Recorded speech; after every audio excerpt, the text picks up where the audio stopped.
તો શિયાળાની ઠંડીમાં પરસેવો લાવી રહી છે મોંઘવારી। સતત વધતી મોંઘવારીથી ગૃહિણીઓની ચિંતા વધી છે। ગૃહિણીઓનું બજેટ ખોરવાયું છે। વેજ થાળીમાં ગત વર્ષની સરખામણીએ 7% વધારો જોવા મળ્યો। ગત વર્ષ કરતાં બટાકા 50 અને ટામેટા 35% મોંઘા થયા છે। વેજ થાળીમાં 32.7 રૂપિયાનો વધારો થયો છે। શાકભાજી વિક્રેતાઓને પણ 80% ભાવ વધ્યા છે। શિયાળામાં સસ્તા મળતા શાકભાજી હાલ મોંઘા દાટ થઈ રહ્યા છે। તો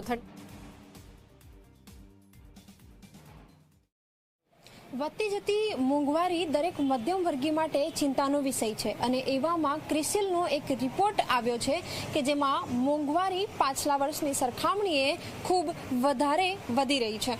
આ સાથે જ વેજ થાળીની જો વાત કરીએ તો એમાં પણ ગયા વર્ષની સરખામણીએ 7%નો વધારો છે। એટલે કે જે થાળી આપણને ગયા વર્ષે 100 રૂપિયામાં પડતી હોય તો એમાં વધારો થઈને અત્યારે તે 132 રૂપિયામાં પડતી હોય તે પ્રકારનો એક સર્વે કરવામાં આવ્યો છે। આ સાથે જ અલગ અલગ શાકભાજીના ભાવ જોઈએ છેલ્લા કેટલાય સમયથી સતત વધી રહ્યા છે। સામાન્ય એવી શાકભાજી કે જે શિયાળામાં જેની આવક પણ થતી હોય છે, સ્વાસ્થ્યવર્ધક આ શાકભાજીઓ, પરંતુ તેના ભાવમાં કોઈ રાહત નથી। ગૃહિણીઓ આપણી સાથે છે, એમની સાથે વાતચીત કરીશું। આપ જણાવો, શાકભાજીના ભાવ અત્યારે તમને કેવા લાગી રહ્યા છે? વધારે જ છે અત્યારે તો। કઈ શાકભાજી તમને મોંઘી લાગી રહી છે? બધા જ ભાવ વધારે છે, બધા શાકમાં ચાલુ દિવસ કરતા। અચ્છા, તમને એવું લાગે છે કે બીજી બધી મોંઘવારી છે પરંતુ શાકભાજી જે પ્રમાણે વધી રહી છે એમાં કોઈક રાહત મળવી જોઈએ?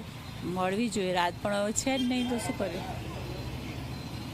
બિલકુલ, શાકભાજીનું જે બજેટ છે, શાકભાજી એક એવી વસ્તુ છે કે જે જીવન જરૂરિયાતની વસ્તુ છે, તેનો કોઈ વિકલ્પ નથી। વિકલ્પમાં કોઈ બીજી વસ્તુ અવેજીમાં વાપરી શકાય એ પ્રકારની પરિસ્થિતિ નથી, પરંતુ અત્યારે જે રીતે શાકભાજીના દર સતત વધી રહ્યા છે, ટામેટાના ભાવ લઈએ, શિયાળામાં ટામેટા સસ્તા થતા હોય છે, દેશી ટામેટાની આવક થતી હોય છે, પરંતુ અત્યારે ટામેટા 80 રૂપિયા કિલો, ડુંગળી 80 રૂપિયા કિલો, મોટા ભાગની જે શાકભાજી છે, મેથી કે જે સ્વાસ્થ્યવર્ધક શાકભાજી છે એના ભાવમાં પણ વધારો છે। 100 રૂપિયા કિલોના ભાવે મેથી મળી રહી છે। તો ક્યાંક આ તમામ જે શાકભાજીના બજેટ છે એ ગૃહિણીના બજેટ ઉપર અસર કરી રહ્યા છે। કેમેરામેન તુષાર શાહ સાથે સપના શર્મા, ઝી 24 કલાક, અમદાવાદ।